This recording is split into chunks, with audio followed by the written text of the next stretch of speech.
10 years ago, Kenyan music had an identity, a heartbeat. It wasn't perfect, but it was alive. Artists cared about sound, story, impact. Today, something is seriously wrong.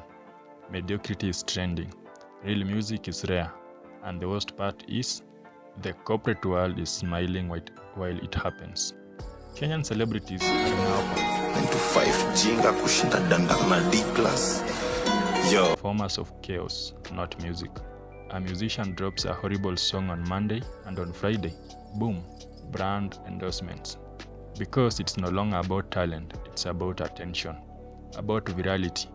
And corporates, they just want impressions, not impact. Today, we break down that change. Today, we break down what changed, why it changed, and how corporates like EBL and KWL rewired the industry, and why the music scenes you grew up loving is on life support. Then, when music was music, Kenya live. Tunaziza,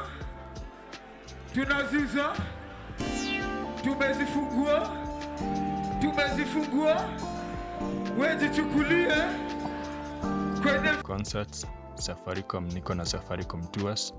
Let's start with the past, because you can't understand the downfall without remembering the foundation. 10 years ago, Kenyan corporate sponsorship existed. 10 years ago, Kenyan corporate sponsorship existed, but it was aligned with music. Safaricom is the biggest example. They didn't just throw money at artists to push random products. They built platforms that supported talents. Kenya Live concerts were designed to train musicians, offer live performance experience, and grow the creative economy. Safaricom funded showcase across the country because it believed music drives national culture, not because artists could be used as ad billboards. Big artists like Jua Kali got branded endorsements deals, Motorola, Orange, etc. because of musical influence, not because they could shake a bottle on Instagram. The collaborations made sense. A musician had to earn a brand deal. The alignment was natural. And most importantly, artists were still dropping real music. Social media changed everything. Then, 2015 to 2020 happened, and the entire ecosystem flipped. Streaming boomed, social media exploded, virality became currency. But here's the reality no one wants to admit. Streaming doesn't pay Kenyan artists. Many artists received 1,200 to 5,000 per year from royalties like MCSK, even with radio rotations. Piracy is still rampant. Downloads on Telegram, WhatsApp forwards, illegal MP3 sites, all are eating on artists' revenues. Data is expensive and digital purchasing power is low, meaning fans rarely buy albums, and streams alone can't feed an artist. Radio and the media don't prioritize local content. We've been here playing Kenyan music all along, even campaigns being created just to push the local music. However, the radio industry play international sounds is still overplayed, giving upcoming talent a little room to grow. So, what happens when streaming pays nothing? When airplay is inconsistent? When fans don't buy albums? When gigs pay peanuts? What do artists turn to? Brand deals, of course. Influencer gigs, corporate money, because that pays instantly. Enter corporate Kenya. Artists turn into brand influencers. This is where the tragedy begins. A decade ago, corporates supported musicians to grow their music. Today, corporate supports musicians to grow their brand pages. Let's be honest, Kenyan celebrities are no longer entertainers. They have become bartenders with blue ticks. For example, Bahati drops questionable music. It still trends because drama sells, and brands loves chaos. Why? Because chaos equals to impression, which equals to marketing and return on investment. DJ Grachi, fans notice a decline in mix quality at the same time.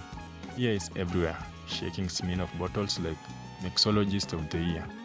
Major, a man who once gave Kenyan multiple national anthems, now is online teaching people how to mix Captain Morgan cocktails. Wakardinali, lyrically gifted giants, pulled into the cocktail circus by KWL to promote Kibao. Listen, brand partnerships are not wrong, but the moment artists produce more adverts than music, something is deeply wrong. Why this corporate model is unsustainable? Corporates act like they are helping artists, but long term, these models destroy careers. Reason 1. When you stop making music, your fan base disappears. Music is what builds legacy.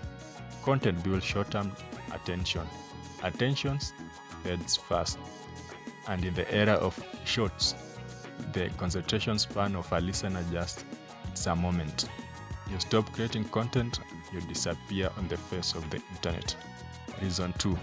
Corporates drop artists the moment their reach declines. They simply move to the next viral youngster. You become irreplaceable. You become replaceable instantly. Reason 3. Artists lose creative identity. Today they are promoting gin. Tomorrow whiskey. Next week flavored vodka. Where is the music in all this? Where is the authenticity? Reason 4. The brand identity mismatch is embarrassing. EBL hands a budget gin to a premium artist, then tells them, be authentic. It's comedy disguised as marketing strategy. Reason 5. Young artists skips the grind. They reject 50k to 100k club gigs. They wait for 300k chrome tours. They chase brand managers, not fans. The same grind that builds legends like Nameless, Nyashinsky, Red Sun, Bien. Many new artists don't want that. They want corporate shortcuts. And shortcuts they do kill and kill careers. Contrast legends who chose artists over gimmicks. Let's be fair. Not every artist is drinking from a chalice of confusion. Nyashinsky releases a few songs, but each one is a premium. Brand deals, yes, but aligned. Never dances for clout. Bien, clear artistic vision. Uses brand deals to expand his craft, not replace it. Calligraph Jones, consistency. Albums, international collabos. His brand deals come because of his music, not instead of it. Nameless, a career spanning 20 plus years. Why? Because the music always comes first. These artists prove something important. Longevity comes from artistry, not temporary impressions. What needs to change? Corporates must support music, not just content. Fund albums, live shows, studio sessions, not just bottle shaking clips. Strengthen royalty system. Artists deserve fair payment for airplay and streaming, and organizations like MCSK need to honor the artists for their honest work of ensuring they create good music and reward them accordingly. Build real creative ecosystems. Sound engineers, video directors, stylists, not one-man TikTok factories. Fans must demand quality. Stop rewarding mediocrity. Artists must remember what actually builds legacy, not impressions, not trends, not cocktails. Music creates and builds legacy. The Kenyan music industry isn't dead, but is sick, and the people prescribing medicine are the same ones worsening the infection. Corporates can support music, artists can find balance, fans can demand better. But if we keep dancing to the corporate drums, the music we love may not survive the next decade.